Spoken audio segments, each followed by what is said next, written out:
Hello student, या व्हिडिओमध्ये आपण 5th स्टँडर्डचा ट्रान्सपोर्ट हा जो लेसन आहे आपला त्याचे एक्सरसाइज सॉल्व करणार आहोत। पहा, याच्या आधीचे सगळ्या लेसनचे एक्सरसाइज प्लस एक्सप्लेनेशनचे व्हिडिओ चॅनलवरती आहेत। EVS चे सुद्धा आहेत, EVS 2 चे सुद्धा आहेत आणि मॅथ्सचे सुद्धा आहेत। त्या सगळ्याची लिंक तुम्हाला मी कमेंटमध्ये देणार आहे प्लेलिस्टची।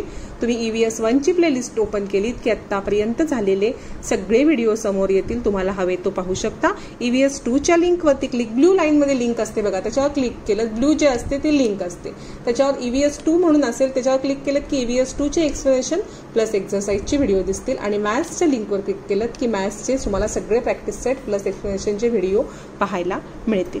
चला तर मग आता स्टार्ट करूया आपण 14th लेसन ट्रान्सपोर्ट। फर्स्ट आहे, write 5 sentence on how you have benefited from transport facility. तुम्ही 5 सेंटेन्स लिहायचे आहेत की तुम्हाला ट्रान्सपोर्ट फॅसिलिटीमुळे काय काय फायदे होतात, बेनिफिट्स होतात। पहा, हे बुकमधलेच दिलेलं आहे, मी तुम्हाला आन्सर बुकमध्येच हे आन्सर तुमच्या आहेत। Works get done sooner, work लवकर होतं। सेकंड आहे, time and effort are saved. बघा, first work get done sooner, time and effort are saved. Trade is facilitated. Fourth आहे, as so many things are easily available. आपल्याला time वाचतो, effort वाचतं, बरोबर। तसंच आपल्याला काय होतं, so many things are easily available. ट्रान्सपोर्टमुळे आपल्याला आपल्या घरापर्यंत डिलिव्हरी सुद्धा मिळते काही वेळेला, आणि किंवा नाही तर आपल्याला ज्या आपल्या इथे अवेलेबल नाहीत त्या वस्तू सुद्धा अवेलेबल होतात। कशामुळे? ट्रान्सपोर्टमुळे इझिली अवेलेबल होतात। The facility of tourism have become speeder. टुरिझमची सुद्धा फॅसिलिटी म्हणजे आपल्याला एखादं प्रेक्षणीय स्थळ पाहायचं आहे ते कशामुळे तुम्हाला हे शक्य होतं, तर ट्रान्सपोर्टच्या तुम्हाला या सोयीमुळे शक्य होतं।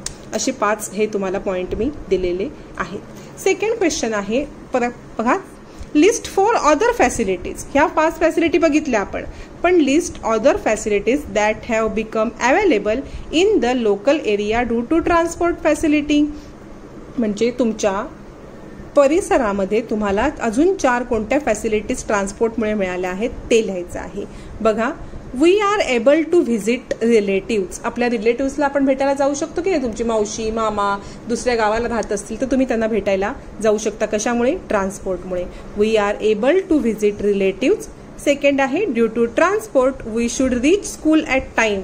तुम्हाला स्कूल जर लांब असेल तर तुम्ही बसने किंवा व्हॅनने स्कूलच्या जाऊ शकता की नाही वेळेवरती, म्हणून due to transport we should reach school at time. Third आहे, we get milk on time. आपल्याला मिल्क सुद्धा वेळेवरती पोचतं आपल्याला, बरोबर। ट्रान्सपोर्टमुळेच आपल्याला मिल्क हे वेळेवरती मिळतं। We are able to go malls. मॉल्सला वगैरे जाण्यासाठी आपल्या घरापासून लांब असेल तरी सुद्धा आपण कशाने जाऊ शकतो, ट्रान्सपोर्ट फॅसिलिटीचा यूज करू शकतो। असे 4 पॉइंट तुम्हाला दिलेले आहेत। We are able to visit relative, due to transport we should reach school at time, we get milk on time, we are able to go mall. Third question तुम्हाला दिलेला आहे, पहा, थर्ड क्वेश्चन तुम्हाला दिलेला आहे, suggest 4 solution to reduce the burden on the local transport. म्हणजे local ट्रान्सपोर्टवरती load येऊ नये म्हणून तुम्ही काय कराल, पहा, तुमच्या बुकमध्येच त्याचे क्वेश्चनचे आन्सर आहेत। पहिलं आहे, walking, riding bicycle, using a private vehicle, and D, using public transport. Page number 70 वरती आहे बघा, खालून इकडे गेलात कॅन यू टेलच्या इथे बघा, तुम्ही लिहायचा answer walking, riding, using a private vehicle and using public transport. हे आन्सर कसलं आहे, क्वेश्चन थर्डचं, 4 सोल्युशन। आणि हे 4 सोल्युशन तुम्ही लिहिलेत, ABCD, walking, riding bicycle, using private vehicle, using public transport, की तुम्ही म्हणायचं आर 4 सोल्युशन्स। इथे सजेस्टच्या इथे आर म्हणायचं, are 4 solution to reduce burden on a local transport. Easy आहे की नाही, तुम्हाला पाठ करायला पण सोपं आहे। Are 4 solution to reduce burden on a local transport. 5th आहे क्वेश्चन, बघूया आपण आता। 4th क्वेश्चन आहे, find the area in your locality which the list with the list population. तुमच्या एरियामध्ये कोणते अशी, तुमच्या लोकॅलिटीमध्ये कोणता असा एरिया आहे की तिथे पोल्युशन होत नाही। Why is this the least polluted area. आणि तो एरियाला पोल्युशन का झालं नाही किंवा का झालं नाही, लिस्ट पॉल्युटेड एरिया तो का आहे। 2 क्वेश्चन आहेत। पहिलं आपण बघा, मी माझ्या लोकॅलिटीमधलं सांगते, तुम्ही हे आन्सर लिहू शकता। तुमच्या लोकॅलिटीमध्ये कोणता दुसरा एरिया असेल तो लिहू शकता, प्रत्येकाचं आन्सर वेगळं येऊ शकतं। In our locality there are a temple, temple आहे, the area around the temple is least polluted. पहा, एक देऊळ आहे, देवळाच्या आजूबाजूचा एरिया खूप छान आहे, पॉल्युटेड नाही आहे, पोल्युशन कमी आहे तिथे. In our locality there are a temple, the area around the temple is least polluted. Reason काय आहे मग त्याचं विचारलंय ना आपल्याला. Why is this the least polluted area? First reason, there are so many trees, तिथे खूप झाडं आहेत. आणि second, there is no much traffic in this area. First आहे there are so many trees, second there is no much traffic. पहा, reason काय बघितले, there are so many trees आहेत, तिथे खूप ट्रीज आहेत, आणि there is no much traffic in this area, त्या एरियामध्ये अजिबात ट्रॅफिक नसते. ह्या दोन कारणांमुळे तिथे पोल्युशन हे कमी आहे, तो एरिया पोल्युटेड नाही आहे. आता आपण फिफ्थ क्वेश्चन बघूया. पहा, फिफ्थ क्वेश्चन आहे, write the full form of CNG and LPG. बघा, सीएनजीचा फुल फॉर्म आहे कॉम्प्रेस्ड नॅशनल गॅस.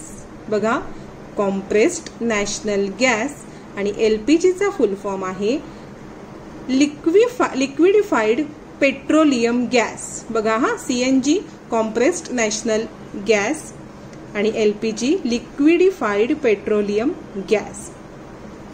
आता तुम्हाला बुकमध्ये एक पिक्चर दिलंय, बघूया आपण आधी पिक्चर. पहा, हे पिक्चर दिलेलं आहे आणि विचारलंय दोन क्वेश्चन. पिक्चर बघा, आपण क्वेश्चनचे आन्सर बघूया आता. फर्स्ट क्वेश्चन आहे, in the above picture which vehicles is causing pollution. म्हणजे ह्या पिक्चरमध्ये कोणत्या व्हेकलमुळे पोल्युशन होतंय? तर द बस. आन्सर फक्त the bus. In the above picture which vehicle is causing pollution? The bus. Second विचारले, what remedy will you suggest to reduce the pollution caused by this vehicle. तुम्ही काय solution सुचवाल हे बसमुळे होणारं pollution थांबण्यासाठी? बघा, the bus should be do PUC to control the smoke given out. तिथे check केली जाते बस, त्याच्यावरती PUC सेंटरवर गेल्यावरती तुमच्या बसचं सगळं स्मोक वगैरे त्याच्यातून किती बाहेर येतोय, किती पोल्युशन तुमच्या ह्याच्यामुळे होत आहे हे चेक केलं जातं. म्हणून आपण the bus should go to PUC and control the smoke given out. त्याच्यातून जो स्मोक बाहेर येतोय तो बंद होण्यासाठी किंवा कमी होण्यासाठी त्याच्यामध्ये काय उपाय करायला लागणार आहेत ते करायला हवे. इथे आपला हा लेसनचा एक्सरसाइज कंप्लीट झालेला आहे.